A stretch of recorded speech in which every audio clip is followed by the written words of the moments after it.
Well, former Fox News host Tucker Carlson has a checkered history of broadcasting racist ideas, wild conspiracy theories and blatant misinformation. And he's bringing all that and more right here to Australia.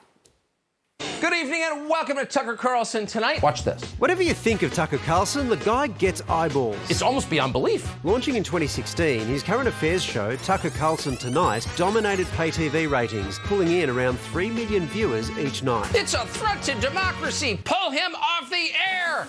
He poured conservative right-wing views down American throats, teeing off on immigrants, claiming they were coming to replace white people. That's what's happening, actually. The great replacement, it's their electoral strategy. He cast doubt on COVID vaccine efficacy. He helped sell the lie that the 2020 US election was stolen, and he heaped praise on authoritarian world leaders, guys like Putin. Yes, please. Thank you.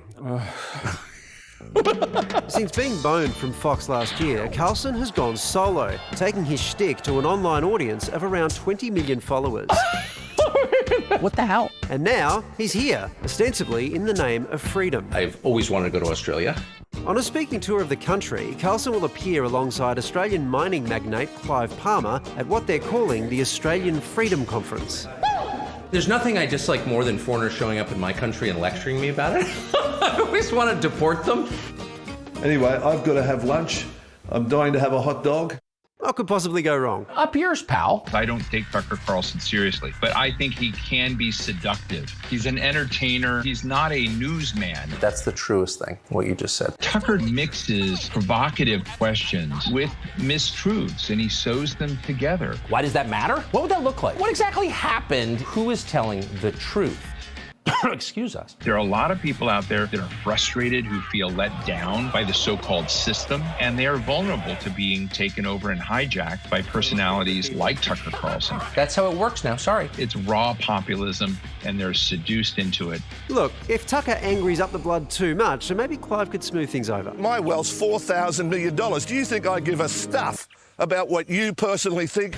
Australian audiences can expect Tucker to be a kind of carnival barker. Australians ought to turn the channel, or maybe not buy those expensive tickets, or maybe scalp them to someone else. I don't know. He's a show performer, not a truth teller. Tucker Carlson is doing this to be famous and to be a showman, not to help society, find a better path. And anyone who doesn't understand that should shut the up. Huh? Oh, it's exciting, I think. The American politics show comes to town. Yeah. Is this what you've been waiting for? Well, I don't know. It's a strange double act, though, Clive and him going. It's very bizarre. I actually heard they close the show with a duet of Islands in the Stream, which is nice. I think that's quite beautiful. Did you see Tucker meet the koala? No, what happened? I've got a clip of it later that we might show. Oh, right, yeah. okay. Well, I've heard that he met a koala. Yeah. So and he wants to eat an emu, I think, and a kangaroo while he's here. Yeah, but kangaroo is delicious. You can. Yeah. It's interesting. I've heard tickets aren't selling that well, and I wonder if it's like the Australian. We have a very different culture to the Americans, and especially politically. So there might not be an appetite for Tucker over here. Yeah, I think we sometimes forget we're different countries. Yeah. And sometimes being online or watching news media can make you forget that because we copy so much. Totally. But yeah, I think sometimes the show doesn't work elsewhere. Should we all go, but with like a fake moustache and just sit at the back and doing it? I don't think we'd be let in. Yeah, probably not.